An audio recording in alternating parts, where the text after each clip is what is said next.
If you're anything like me, at some point in the last couple years, you walked into your closet, saw the pile of shoes, and started wondering where they all came from. Some you haven't worn in years, some that are damaged beyond wear, and multiple pairs that just serve the same purpose. The idea of this video is to become mindful about what you actually need for each setting, to become aware of what is excessive. Most times when we impulsively purchase, we're anticipating memories wearing or using the item we're buying. We buy first and then figure out what we need it for. I think that's backwards thinking. We should first reflect on our lives, see what we do day to day, and then base our purchases around that to complement those things. When I sit down and really think of how my life looks, I need shoes for 3 different things. 1, work.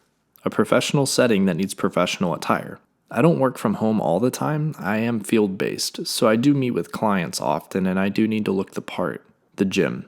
Fitness is a big passion and a hobby of mine. I love to be active and need a pair of shoes that can keep up with that demand. And the last, casual. A part of everyone's life. Going to the store, going out with friends. Your everyday in-betweener shoe. We'll start with the casual sneaker. I've always loved this minimal white silhouette.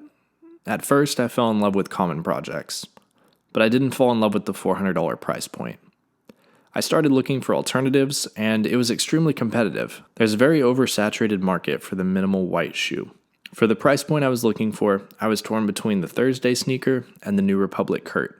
It just so happened that the Kurt was on sale for about $60, which was less than half of the Thursday sneaker, so I went ahead and bought them. I'm very glad I did. They're not as comfortable as I would like, but I'm still breaking them in. And I will say breaking them in was brutal. Heel blisters, toe rubbing, everything. But you get what you pay for, and you have to know where you stand on the price-quality equilibrium. Overall, I'm happy with them. They fit the aesthetic I desired, and they're a great shoe to dress up or dress down. The second pair is my gym or athletic shoes. I've tried my fair share in this category, and my favorite of all time have to be the old Ultra Boost 4.0. But after 3 years, they became almost destroyed as I wore them to death. This time I decided to try something new. I was torn between the On Clouds and the Hokas. I ended up going with the Hoka Clifton 8 for the extra support. I find them incredibly comfortable for walking. They're a bit chunkier than I would like in a shoe, and I'm not quite sure that they'll beat out the Ultra Boost, but for now, I think they work perfectly. My pair of work shoes is my final pair.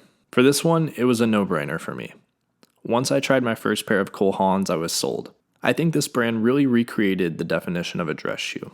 While I do like the running shoe look that a lot of their Oxfords have, I decided to go with a more traditional tan pair. I've had these for about 2 years, and while I do need to clean them up and polish them, they've held up extremely well. I got this pair on sale for around $70, which was an absolute steal in my opinion. I like the way tan pairs with grays, navies, and greens. I don't wear a ton of black in my professional wardrobe, so I always opt for the brown or tan option when it comes to belts and shoes. Simplifying my wardrobe down to 3 pairs of shoes has made my mornings so much easier when it comes to decision fatigue. It becomes very obvious immediately which pair of shoes I'll need based on my activity. I think minimalism attracts people for many different reasons. For some, it's financial. For others, it's to reduce clutter.